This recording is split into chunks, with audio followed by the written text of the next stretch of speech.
Tu nous entends? Et on m'entend. Oui, je vous entends. Bonjour à tous. Hello. Hello. Thank you. So welcome back, everyone. So welcome to the second part of the source modeling for EEG and MEG symposium. So it's our pleasure to have the last talk to be given by Christophe Grova. So Christophe is a professor in the Department of Physics at Concordia University, also adjunct professor in the Department of Biomedical Engineering of McGill University, as well as a research scientist at Concordia Performance Center and at the Montreal Neurological Institute, all of that in Montreal, Canada. So it's a pleasure to have him virtually with us today. And he will give a talk on MEG source reconstruction within the framework of the maximum entropy of the mean. And I leave it to him to explain what that means, really. Thank you. Okay. Good afternoon, everyone. Can everyone see my slides? Is everything okay? Mm-hmm. Yes. I assume that yes. So first of all, I'd like to thanks a lot the organizer and especially Anne-Sophie for inviting me for this session. It's a great pleasure to attend it. Only virtually, I would have preferred to be with you, but it was not possible at the end. Sorry for that. So I'm going to talk. So we had, I have the big pressure because we had just two very excellent talk from John and Laura. And actually, they prepared everything for me because all the details have been set up. So I will go directly to a more specific method. And actually, as I've been asked to mainly introduce one particular source localization technique, which is one among others. And I will just try to explain why it is probably of interest, I assume so. And I hope some of you will be interested in trying or joining us in the development, the further development of that method. So the method is called maximum entropy on the mean. And I will start as some of the others by talking a lot about epilepsy, which is my main field of application for source localization.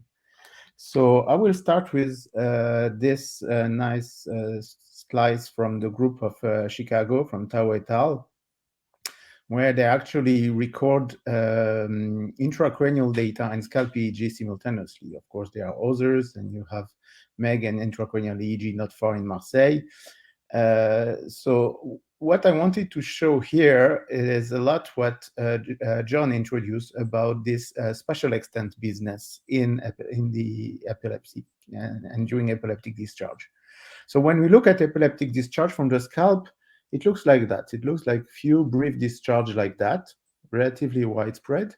But when we look simultaneously what's going on inside, we see that actually we see only the tip of the iceberg, and a lot more is including is occurring inside. And actually, what has been shown from this simultaneous recording is that usually you require a lot of activity or relatively extended regions to be active inside the brain to see a good and strong SNR signal from the surface.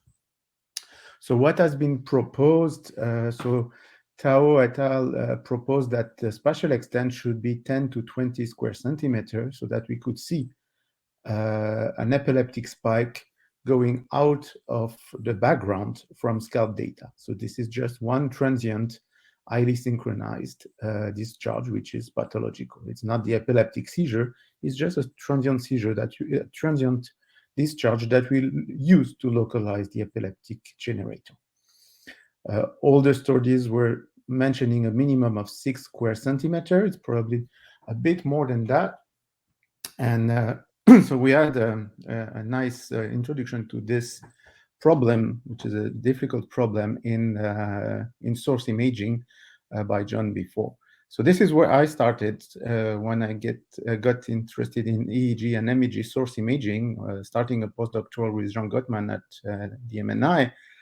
And Dr. Gottman just asked me if there would be a way to estimate this underlying spatial extent occurring at the time of those epileptic discharge, since it's clinically relevant. And few important issues to consider. Those numbers, 10 to 20 square centimeters, have been measured by looking at the number of contacts along a cortical grid, which is not depth EEG, but the cortical grid. And if we look at the cortical grid like that, and if we inflate the cortex, we see that even with a cortical grid, there is a huge part of the cortex that we are not measuring. So having a specific surface, so we are probably underestimating that surface when we just count the number of contacts on the cortical grid. The other aspect, so it's not covering the whole surface. The other aspect is that when you place a cortical grid, you need to place holes and to place a bit of resistive isolant material on top. And actually what's going to happen is you're going to have amplification of the signal where you have holes, and in the middle you have attenuation of the signal. So that's going to change the picture. So a more realistic picture would be that probably the generator of epileptic discharge are around 4 to 8 square centimeter that we could measure in EEG, and perhaps a little bit less, 3 to 4, that we could measure in MEG with a good estimate. This is a rough estimate, and I will now start introducing this MEM method to show that we believe we can be sensitive to this spatial extent. So maximum entropy on the mean, and this is work I've been doing since many years with my main collaborators, Jean-Marc Lina from École de Technologie Supérieure. So what I'm going to present today is mainly two approaches of MEM. The first, which is the first part of our section, is MEM in the time domain, where we're going to look if we are able to recover the spatial extent of the sources. And the second part, it's a wavelet-based extension of MEM to see how much we can localize oscillations. We have also a rich version of MEM to localize synchronous sources, but I will not go over that. So just an illustration to start with, this like earlier work were mainly done by my former PhD student, Rashida Chaudhry, who developed, finalized the tool and did careful validation using realistic simulations. And these are real data I'm showing you here. Average EEG interrectal epileptic spike, average MEG interrectal epileptic spike. And again, I should mention that I fully agree with everything that Laura presented in terms of the different source localization technique. And there is not one source localization technique that does everything. I'm just trying to show you how MEM could be interested in that context of the spatial extent. And of course, we're also making error with MEM. And this is just to show you what would be the estimate of those discharge with a standard minimum norm estimate, and with the MEM showing a little bit more accurately, being more sensitive to this spatial extent. So a little bit of theory just to present where we are in the context of MEM. So it's a Bayesian technique. It's a Bayesian technique where we start with some a priori information, which is called a reference distribution. And then we have the set of all the distribution that are explaining the data on average, which is the data fit term, if you want, in standard maximum likelihood estimation. And then here, using information theory, we just measure the distance between one distribution explaining the data and our prior distribution using relative entropy, so Kullback-Leibler divergence. And then among all the possible distribution that explain the data, we're going to pick the one which is the closest to our prior. So this is very similar to maximum likelihood estimate in the context of maximum entropy. So the originality of MEM is what kind of reference distribution we could put that. And behind that, and I think that's probably the main reason why we are sensitive to the spatial extent, is we have a model of the brain that is, I like one of my colleagues recently presented that it's globally sparse and locally smooth. And I think that's a nice summary of our method. So the idea is that our method is, we assume brain activity to be distributed on cortical parcels, K cortical patches, and each parcel is associated to a state variable, which can be active or not. So we are actually either activating a parcel or deactivating or shutting down a parcel. And when a parcel is on, so here we have a Dirac, when a parcel is on, we have a Gaussian prior, typically like minimum norm or Loretta, or things like that. And that's the main idea. A little bit of math, and I will stop on that. So we can initiate the parcellation using a kind of music scan, like what we call multivariate source pre-localization. So basically, we take the main candidate for who are likely to be sources, and we do region growing around that. It's not that much important. The importance is to have a parcellation. The accuracy of the parcellation, I can show you result, is not much important. Is to have as many parcels as approximately the number of sensors. That's the key of that method. Of course, we can do this region growing at different scale. So we can have MEM using 200 parcels, 40 parcels, and so on. And then we keep the same parceling a long time. And then we need to initialize the other parameter. So the probability of being active, we use this multi-source relocalization. And the mean we initialize to 0, and we initialize the variance as something locally smooth using something that looks like a local Laplacians, like using green function of the adjacency matrix. So local smoothness. I will skip that one because if you want to know a bit more, we can show that solving the MEM is it's a nonlinear technique that aims at solving a problem which is in the dimension space of the number of sensors, and it's a concave function, so we have a unique solution. So that's for the math part, and I think I largely reached my quota of equations for today, so let's stop there. So let's look first in purely well-controlled situations with realistic simulations. So here it's a simulation of a relatively extended small patch of 3 square centimeters. We applied a forward model. We added real MEG background measured from that particular subject. And then we localized that. First, using standard method like MNE or Loretta. Actually, we use the Bayesian method implemented in SPM, something like IID and COH for those who knows that, but it's basically very, very similar to MNE and Loretta. And then we compare to MEM, either using here 176 parcels or 74 parcels. And actually, MEM with smoothness is giving us more or less a very similar result. And here you have exactly the same for a generator that is more extended. And we have carefully studied and quantified in that paper that we have a method that is quite stable. We use ROC, rock curve analysis, to measure that we are sensitive to this spatial extent. In another more recent study with the group, with our colleague from Rennes, from Fabrice Wendling and Laurent Albera and Isabelle Merlet, we used a more realistic biophysical model to generate the data. And we generate, using this biophysical model, EEG and EEG epileptic data within a focus and background data in EEG and MEG. And we localized, and we compared 2 methods, MEM method for a source extended like that, and their proposed method, which is also sensitive to the spatial extent, which is an extended version of music called exomusic. And overall, passing that, we show that when I'm changing the spatial extent of the underlying generators using area under the ROC curve, our both methods are working very well, except perhaps for the very smallest regions. And we are a little bit better than exomusic, but roughly similar, I would say. So then we wanted to study a little bit more MEM, what are the properties? So we looked at what we call the point spread function or the resolution matrix, which basically we simulate a 1-point sources in no noise condition, and we see how much. And for instance, if you have an extended sources like that, and if you pull up the point spread functions, you see that MEM is really extended less than the other standard technique like minimum norm or their normalized version like DSPM and S-Loretta.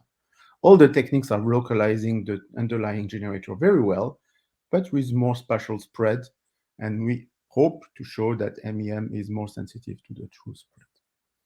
This is another way to show the point spread functions. As we know from the theory, S Loretta in no noise configuration is zero localization error. So that's what you see here. But if you look at the overall spatial dispersion of those point price function, it's MEM who show the less spatial dispersion compared to the other technique. That's another example when you use median nerve stimulation in 5LT controls. So this is, here you see the reconstruction in MEM compared to the other. Again, the maximum is localized almost at the same place using the 4 technique, MNE, S Loretta, DSPM, and CMEM. But in terms of spatial extent, we are a little bit more sparse, so more locally, and we have less spurious activity distance from the generator. That's the same results, a little bit more display, where you have the distribution of the distance to the assumed generator. So we see that we have more spurious distant activity with the other technique compared with the MEM. This is for MEG, and this is for high density EEG. But overall, we have very good localization accuracy with those techniques. Of course, I'm talking of very large SNR data. So let's go back to epilepsy, and then let's go back to something a little bit more clinical. So let's try to localize clinical activity. In this study, we considered MEG, anatomical MRI, and we included patients with focal epilepsy, not too large lesions, and with sufficient number of epileptic discharge. And we selected 49 patients, so 340 studies selected, around 100 from mesiotemporal lobe epilepsy, and we used MEM in comparison with the clinical practice, which is the standard dipole modeling.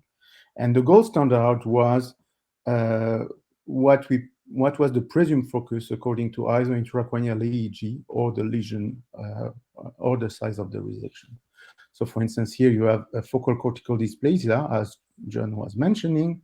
Here you have different runs, different MEG runs, the different localization with MEM and the dipole here.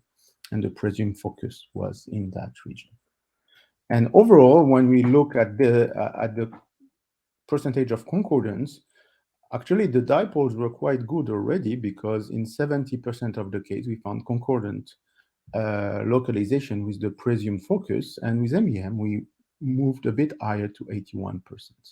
And if we look at the distance, we are slightly better in terms of distance, but is that really clinically relevant? Here we were perhaps at 5.7 millimeter, and here perhaps at 4.5, so not so much. But this is when considering only the peak of the activity. Of course, when you consider the spatial extent of the activity in MEM, we were overlapping with the presumed focus all the time.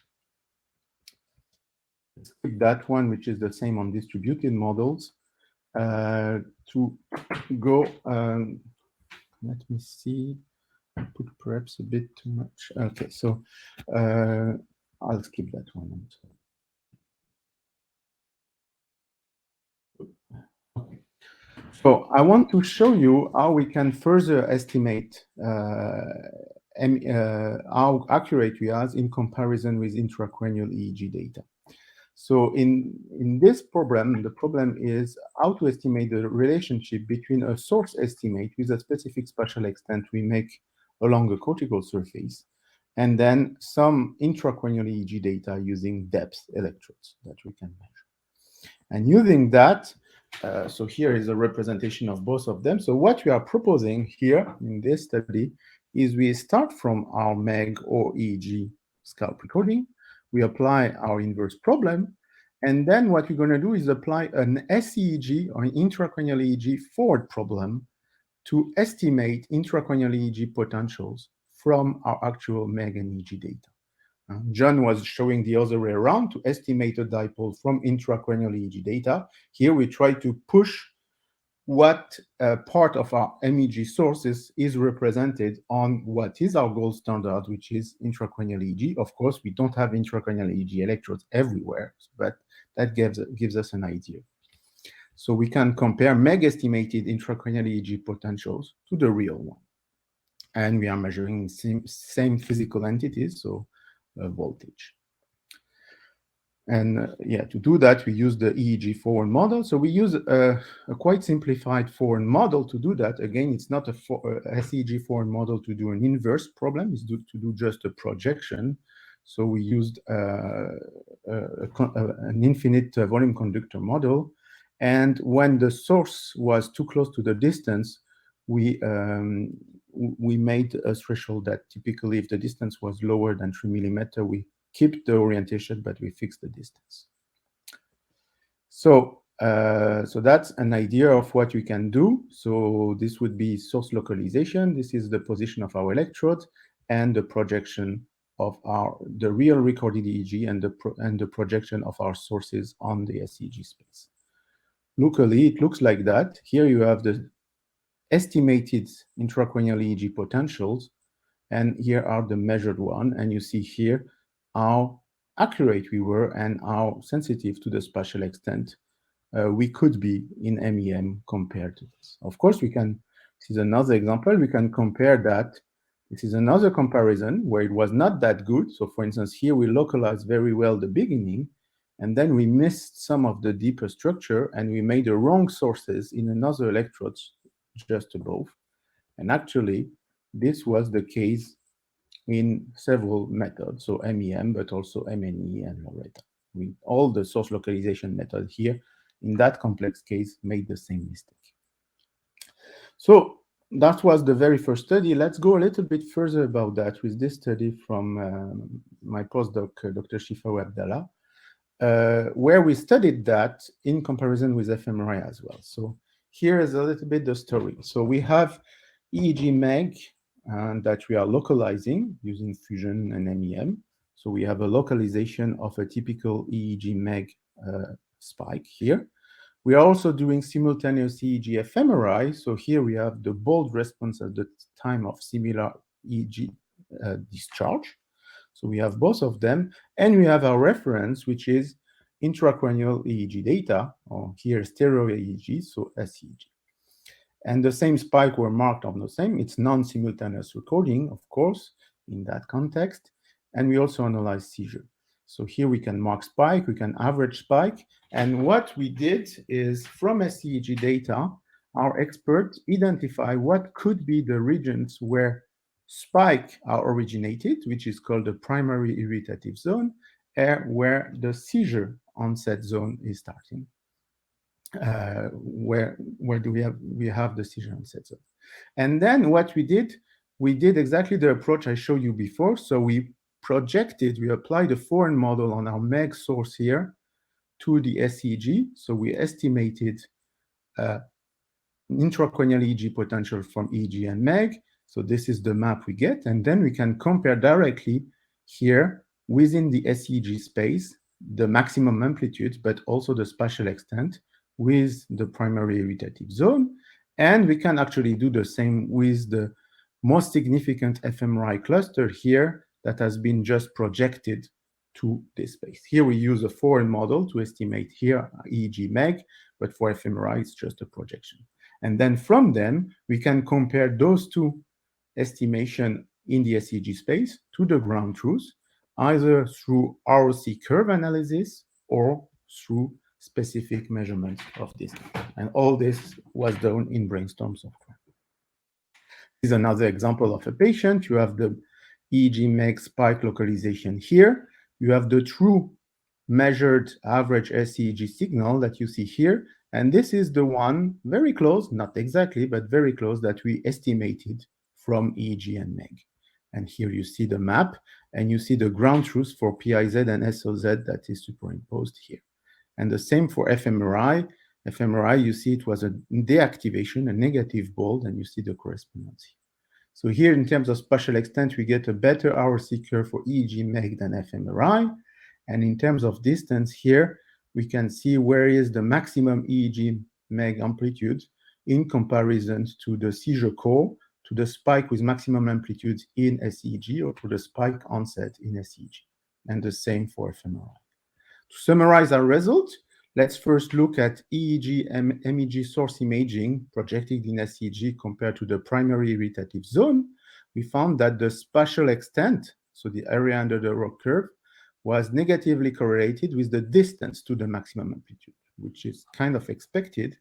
And then if we try to classify those results for which we have a good spatial overlap and those for which we have a a weak spatial overlap, poor and good spatial overlap, basically an area under the ROP curve around 0.7, then we see that we have a significant difference for the spike maximum amplitude. So in a way, the spike maximum amplitude was significantly, the distance to this spike maximum amplitude point was significantly lower when we had a good spatial overlap.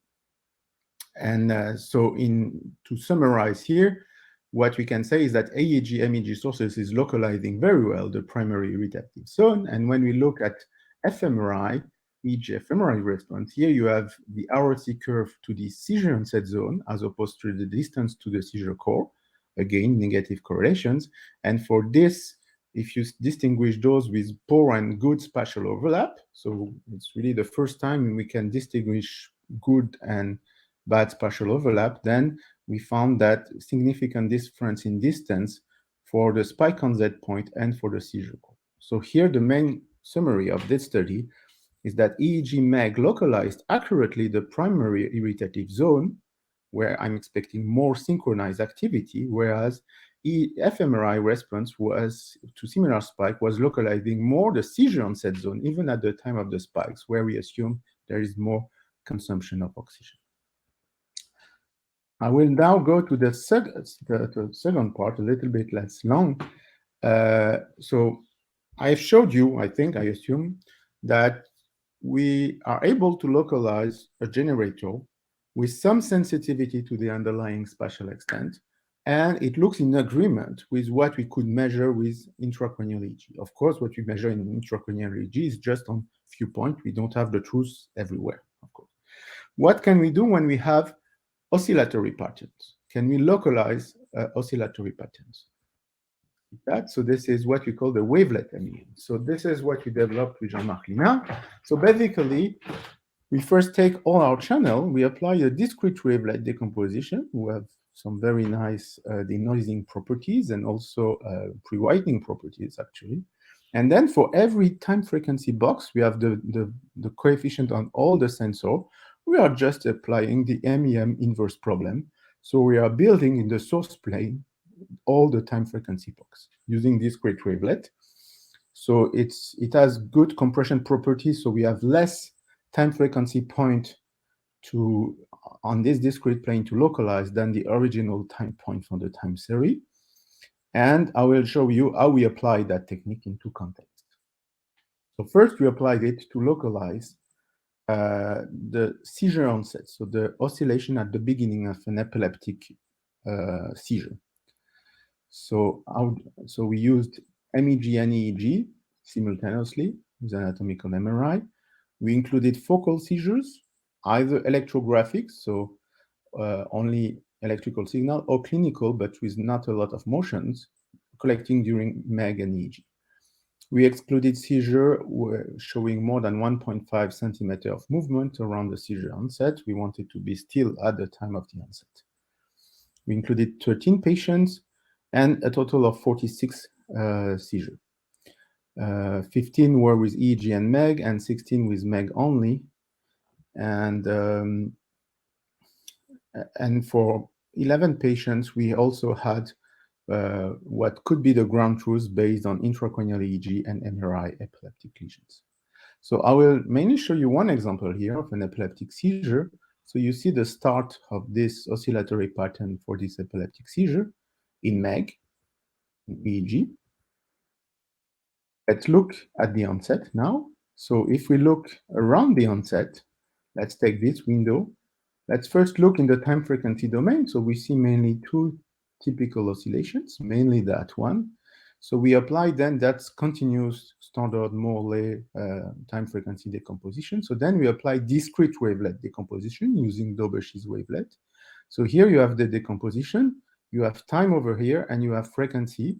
So slow frequency are over there, and the little box here are demonstrating high frequency.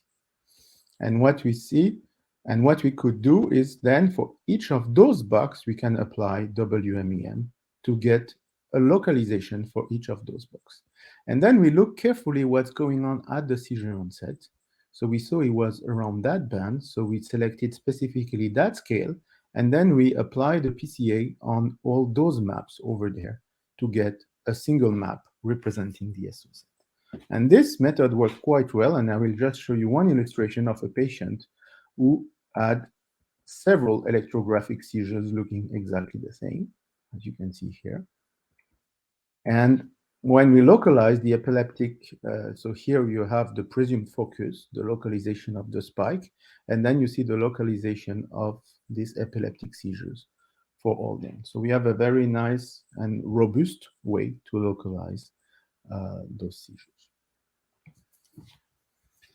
And so we can apply the same to localize some transient patterns especially in epilepsy that we call high frequency oscillations. So it's been shown that this small discharge, which can be high gamma and above, seems to be specific to the epileptic brain. So it's different from epileptic spike.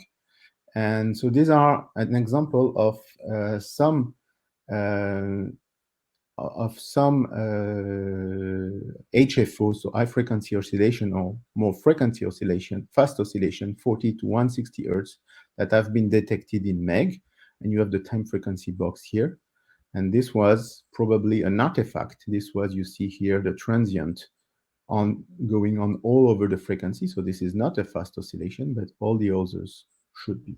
So we selected 70 patients who showed to have previously positive investigation of fast oscillation on scalp EEG, and then we had them in the MEG, and then we selected with Nicolas van Ellenrieder, we launched an automatic detectors, and we found some channels exhibiting those frequency oscillations, and then we localized them, and you see roughly in red where is the presumed focus. So we see some interesting localization, and we just reproduced recently that study in identity EEG. And here you have for 5 sub-patients, you have the localization of the spike and the localization of those fast oscillations that are independent from each other, that looks very in good agreement and with the presumed focus in red. And I will finish my talk talking a bit, not too much about connectivity, as Laura nicely introduced, but what can we do when we don't have spike? And can we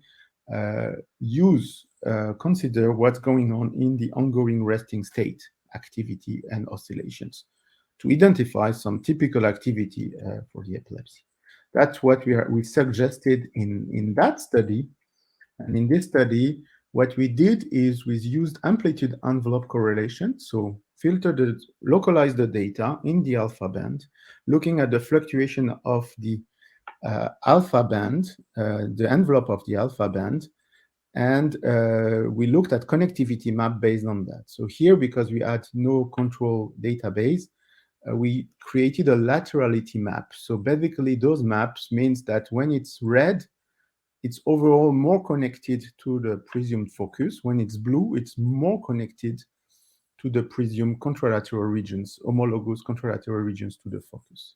And on these small studies, what we are suggesting, except for one subject, is that all patients who became seizure-free had resting state ongoing alpha activity that was more connected to the contralateral regions, whereas all those who were not cured, who became non-seizure free, ongoing alpha activity when there were no spike or no detectable spike were mainly localized on the size of the focus.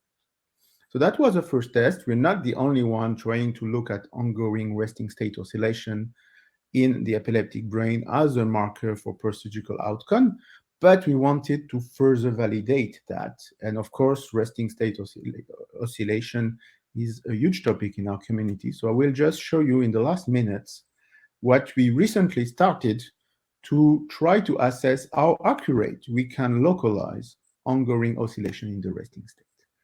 So to do that, with my main collaborator, Dr. Birgit Frauscher, we use the intracranial EEG atlas of normal resting state oscillation that she proposed.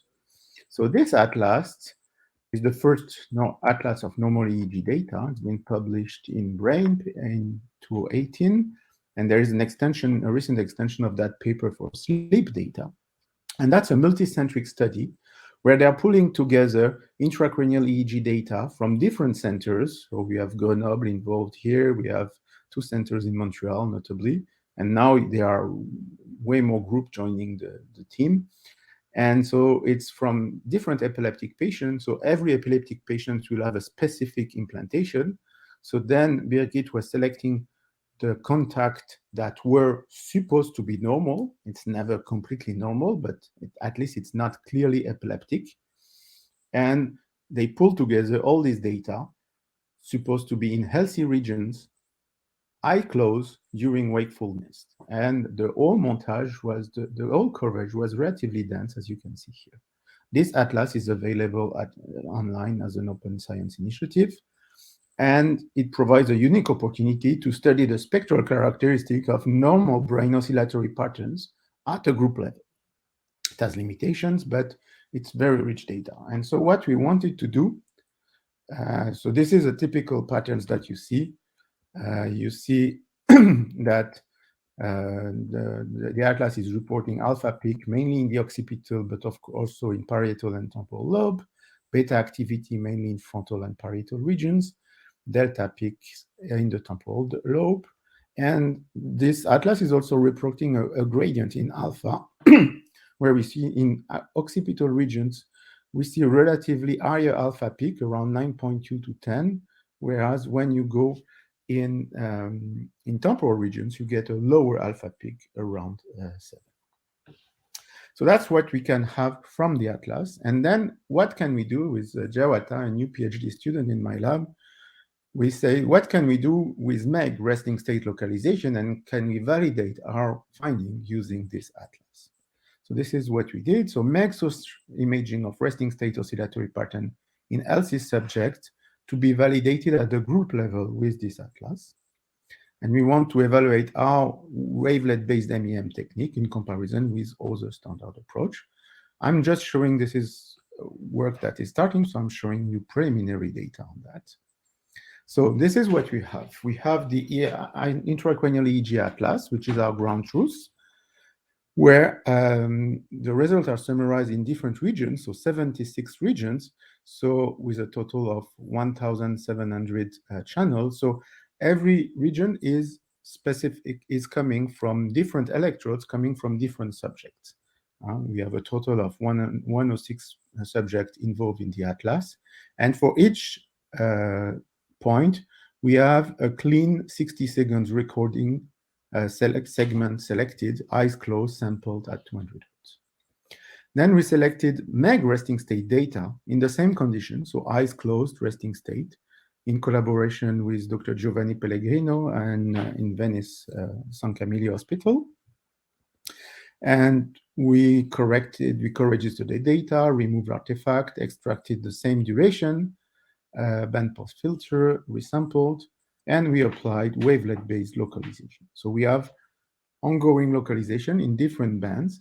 And then what we wanted to do is to go back into the SEEG space. So I used the same methodology proposed in previous study.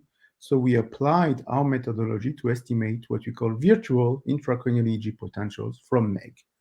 So for every MEG source, from MEG sources, we estimated for each point here what was the ongoing signals by applying a forward SEEG problem from here to here. So it means that we have all our 60-second MEG data from all our subjects, around 30 subjects, for all those recording here. So we have a way better sampling here than in the true atlas, because in the true atlas, in every regions, we have a subsample, because not all the subjects were covering the full atlas. So we did a spectral analysis in the same 76 regions, and for each region of interest, either we average the spectral density based on the real measurements, intracranial EEG, or we computed that's what we said, or we computed the same with the virtual estimated from MEG. But to have the same statistics, what we did is we extract the same statistic properties in every region. So we randomly selected the same number of sensors and the same number of subjects as in the atlas. And we could do that several times. So we bootstrap over that several times to have a representation from our MEG data that was, we hope, following similar statistics than our standard atlas. And then we checked for the proportions between those two. So this is first the relationship between the amplitude, the true amplitude measures that you see in yellowish, and in blue, the one we are measuring with virtual electrodes. So after applying an inverse problem that we know will underestimate the problem, at least we have a good correlations between the amplitude, the virtual intracranial EEG, and the real one. And it's linked, of course, to the depth of the generator. And then we normalize the power spectra, so we don't care about the amplitude anymore, and we looked at the distribution. So in black, you see the result from the atlas, and in blue, you see the result obtained after each sample from our MEG resting state data. And as you see, we can have overall a good overlap between those two, except perhaps in the low frequency band here, for that particular region here, superior and middle occipital gyrate. And so these are preliminary data, including 30, like for the MEG, it's including 13 healthy subjects. We are including more right now.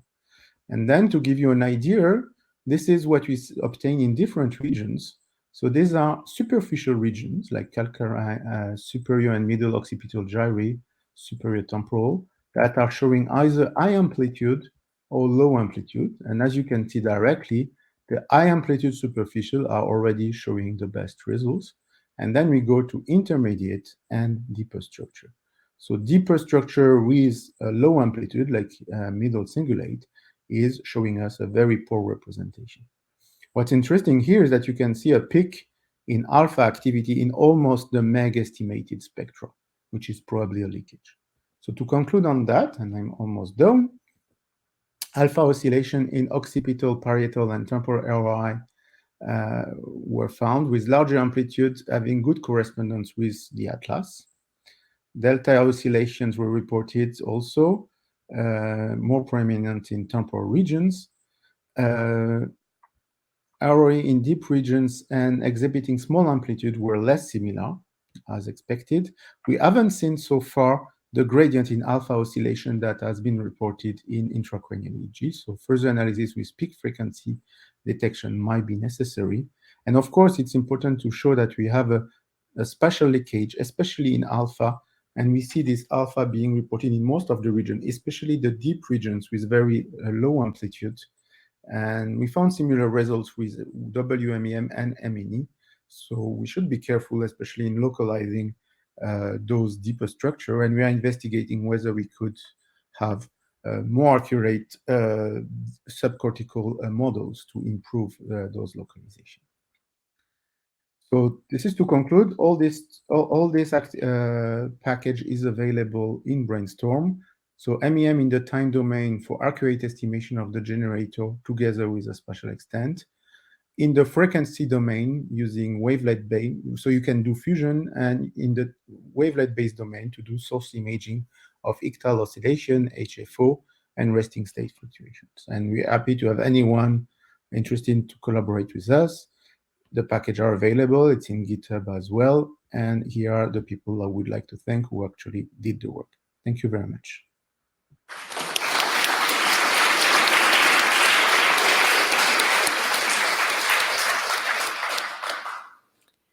Well, thank you very much, Christophe, for this really nice talk. So first we'll have a few questions, if there's any in the audience, about Christophe's talk, and then we will move on to a more general discussion. So are there any questions? You have to move your hands very heavily because it's difficult to see you from here.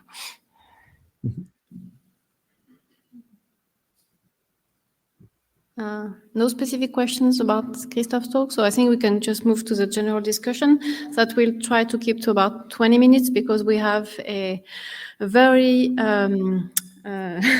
full social planning for tonight, because we first have the art and science event and then the reception that we couldn't have yesterday because of the weather.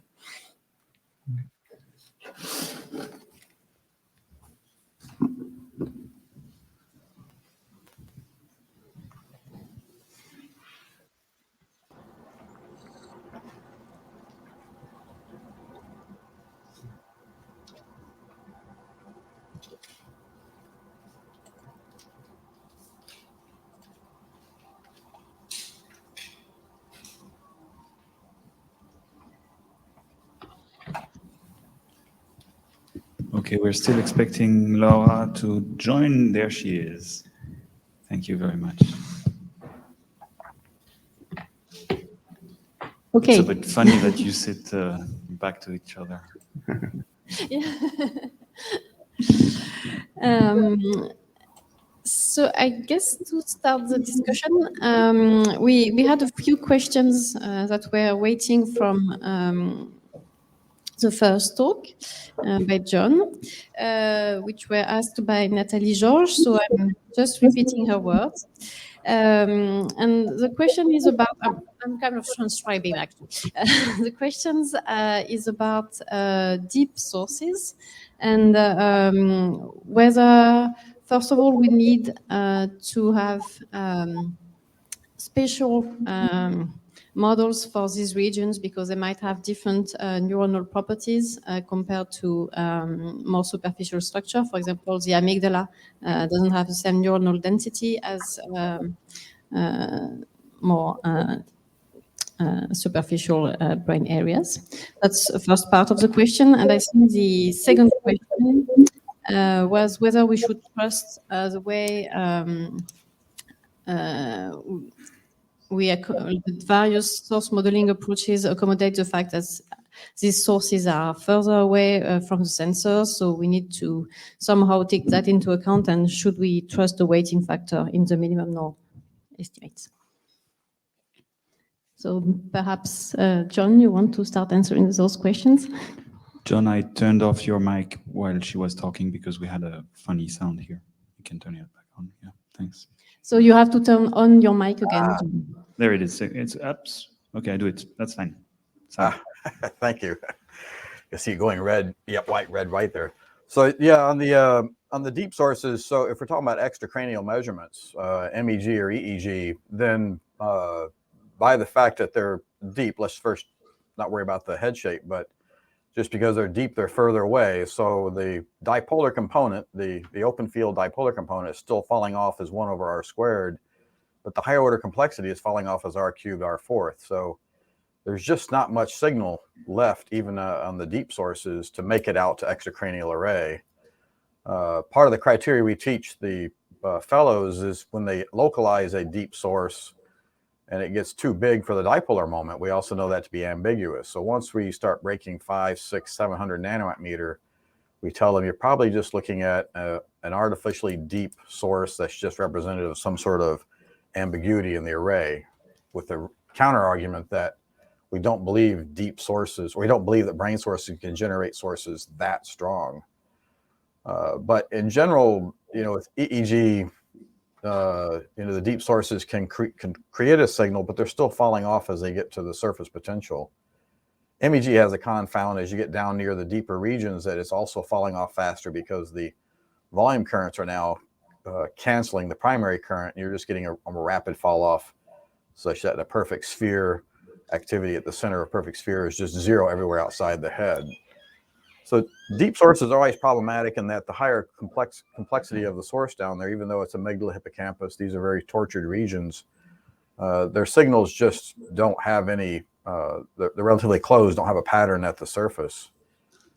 Invasive modeling, though, is brought up, I think, was it Christian that asked the question initially? And yes, I should definitely add that for SEEG modeling, we're now driving the electrodes down into these very regions, and it's oftentimes remarkable to see in SEEG that you can be sitting right outside the hippocampus and seeing very little activity, but the moment you enter the tortured region of the hippocampus, you're seeing lots of activity, which is again consistent with closed field sources. And there's a variety of other sources that are also somewhat open, somewhat closed, and the SEEG source modeling is going to have to reopen this question of using these higher order models. So the multipolar work can be dusted back off and dragged out to start addressing some of these more complicated source patterns that we're seeing with an invasive electrode.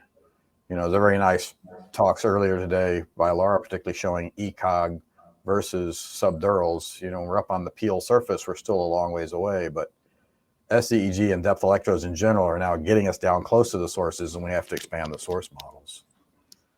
So that's sort of on the deep sources. I didn't quite understand how the second question, though, was it related about being further away? What was the second question? Oh, the second question was whether we should trust the weighting minimum norm corrects for the distance from the sensors, basically. That was that's for you, Laura, isn't it? Is that question to me, or more to? I think that's Laura was doing weighted minimum norms. Yes, I can try and answer. Then, of course, feel free to talk if you want. Yes, you can weight. You can include weights to take into account the distance from the sources. So you can. I'm not sure what exact the question. The question is, should we trust that? How accurate is that? Well, how accurate? Of course, as John said, when dealing with deep sources, accuracy, I mean, it's something you should not expect. So if you are able to detect something which is meaningful, you should be happy. So we're not aiming at, we cannot aim at an accurate, I mean, it depends on what you mean by accuracy. You can recognize the activity in some regions, but then the spatial resolution, of course, is very low. And I mean, depends on what you want to do with those data. So I can give a little bit more on that, an opinion on that. I'm sure y'all would love an opinion, right? You know, in the 90s, we did a lot of these depth weightings. So depth weighting, as a function of depth, you increase the weighting in order to try to bring the picture out. And the counter argument, you know, I was a dipole modeler at that time, so I was always taking on min norm people. It was, you know, it was kind of contentious times.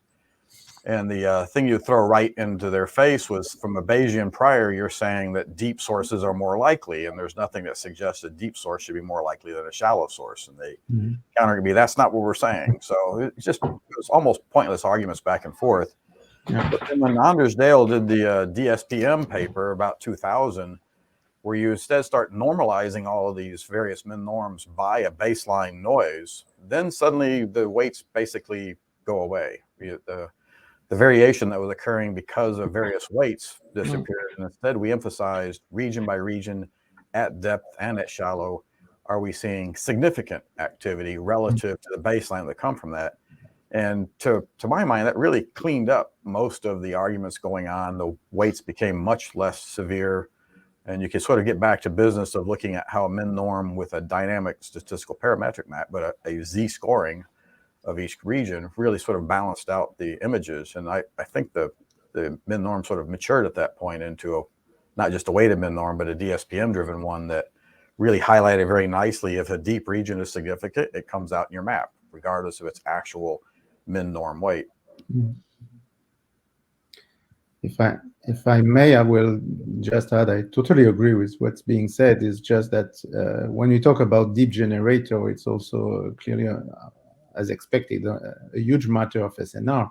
So as we have the study from Christian here in the audience, where if you have simultaneous recording of intracranial and source, that you can try to trigger and to find out on the scalp data what's coming from more deep generator. And if you're able to disentangle that, then you could probably localize that. Doing that blindly is way more complicated. It's been tried, but it's way more complicated because we're looking for tiny signals that is embedded within larger signal that's coming from the cortical surface. And the fact is that standard approach, as I was just showing, like if you just do ongoing resting state localization, is just localization in your deep structure will be highly biased because we are in very low SNR conditions, will be highly biased by what's coming from the cortical surface.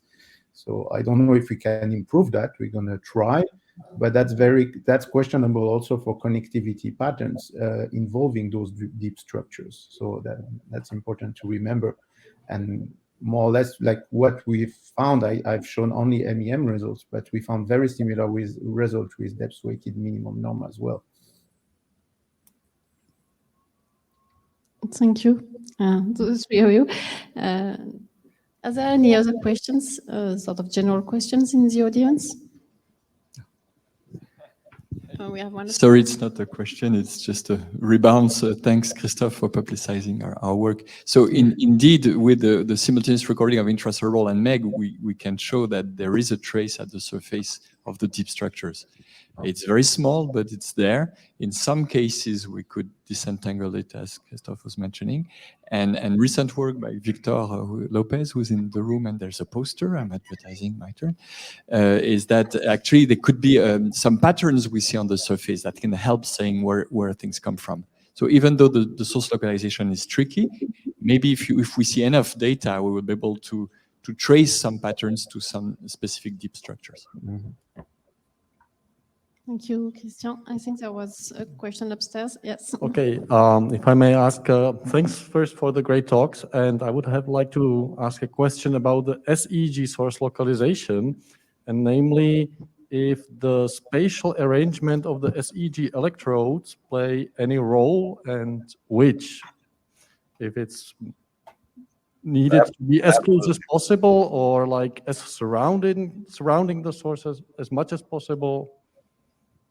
Right. It's a next step that is on my list of things to put out. You know, we did Kramer-Albaun's error variances as a function of location in underneath various helmet arrays, even back in '93, showing that as you change out EEG, MEG, but in all those cases, the arrays were really covering the head, and anywhere you moved in there, you could do the bounds nicely.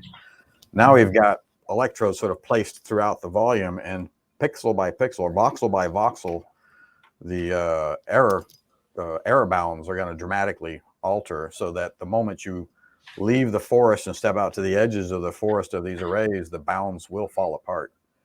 The electrostatic or quasi-static source localization requires that you surround the source, and so that you're interpolating between arrays. You can't extrapolate. We can't do MEG outside of the helmet. You've got to be in the helmet, not even on the edge of the helmet. Same thing with EEG. We can't do it from a region. We've got to have whole head coverage. So SEEG is a very complicated three-dimensional problem that needs some better mapping, better pictures to show where do you have good localization possibility and where is it impossible right now, that you're just off to the side of the array.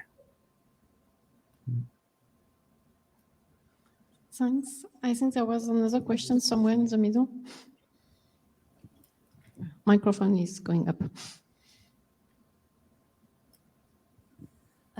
First of all, thank you very much for very interesting talks. And so I have a question about sleep EEG. So we are recording a lot of high density activity, but our current problem is that all the sources are symmetric. And I got an impression by looking into different ways to source localized data that in many methods it's an issue to localize symmetric sources.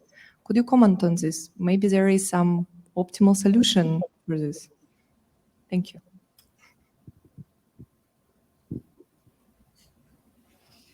So who wants to answer that question? I'm not sure I understand. Are you talking that your sources are symmetric, or you want them to be symmetric? No, they are symmetric. It's quite often, for example, bilateral insula is generating slow waves during sleep. Mm-hmm. So I guess the question is, how do various source localization algorithms deal with the problem of correlated sources, basically, whether they're actually symmetrical or just correlated, I think is the issue. Thank you. So one would be to run a model that is exactly that. You don't run a single dipole model, you run linked models. With Tongue, Thoroughly, and Cheek, we ran stereo music back in the 90s with exactly that problem, synchronous bilateral dipoles, for instance, in the auditory cortex problem. So you can do, your source model doesn't have to be a single current dipole or a single grid in there. You can make them linked models. They're like a variation when we talk about multipole. It's a bit more complicated to keep the stability, but your model is already linked to look for synchronous sources. That would be one approach. The other, that particularly with planar gradiometers, and you can do this synthetically with the other arrays, you just process half the array, process the left hemispherical array separate from the right hemispherical array, looking for the sources that occur, with the idea that the sources that are on the far side of the head don't really contribute. They're more like brain noise on the left side of the head, and you can do your localization within the realm of the left side, ignoring the other side, and then flip it and do the other side as well. Thanks a lot. Are there any other questions from the audience? Or I don't know if people haven't asked questions online. Well, if not, I think we. Well, if there is no question, I have one very general question. You present very nicely all the assumptions we make about the physical model when we do source localization, the physiological model of the sources. But there is one thing that we should certainly improve in, and Laura said that depending on the question, there might be different optimal solution algorithm. Maybe one reason is that, and underlying that, we also have, or sometimes we're missing a model of the brain functioning. That is, we're dealing with a task or with a network in case of epilepsy and so on. But we need a model of how the brain functions and what the brain is doing when we perform a task. And probably in each model of inversion, we have some assumption that correspond to some model of the brain. And that's something that is very hard to make explicit. And maybe we should really work on that.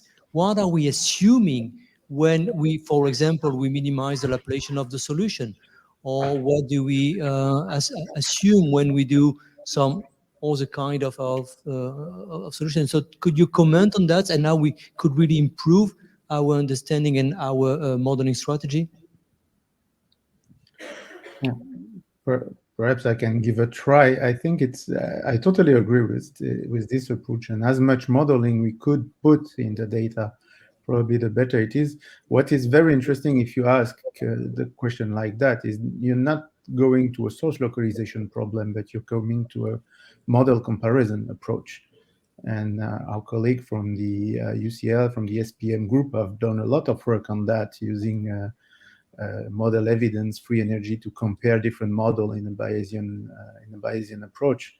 And there are relevant aspects where you can just compare according to your data which model is the most relevant. So it might be just based on the task. I remember a very basic basic study, but very elegant, by Rick Hansen, who was just showing that he was comparing if you should use a template or deform a template or deform the electrodes, or and using that model comparison was saying that as soon as you deform a bit the template, it's okay compared to have the true anatomy of the subject. But if you just localize everything on the template without deforming anything, it's probably the worst for your solution. And that was a nice way to introduce model comparison, in that case, in a very basic questions. But when you have more advanced questions based on a specific task, I definitely agree that this could be approach. And Bayesian approach, whatever is the inverse method you used, are very well adapted to answer those, because they will take benefit of data variability to try to assess that as accurately as possible.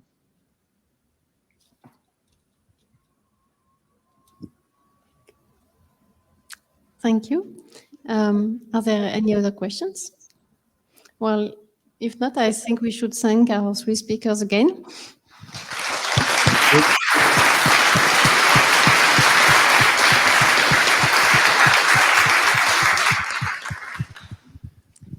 And I think it's time for some art and science.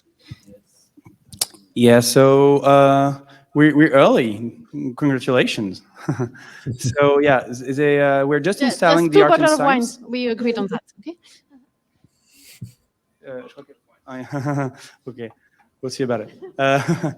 So yeah, we have a couple of minutes of installations. So if it's not a real break, but if you just want to get the fresh air for a couple of minutes, but stick around. Enjoy your conference. Thank you all. Thank you very much. Thank you all, and thank you to all the speakers. Thank you. Have a nice day. Thanks. Nice to see you, Laura and John. You can also stick around for the show just after. Okay, just stay online.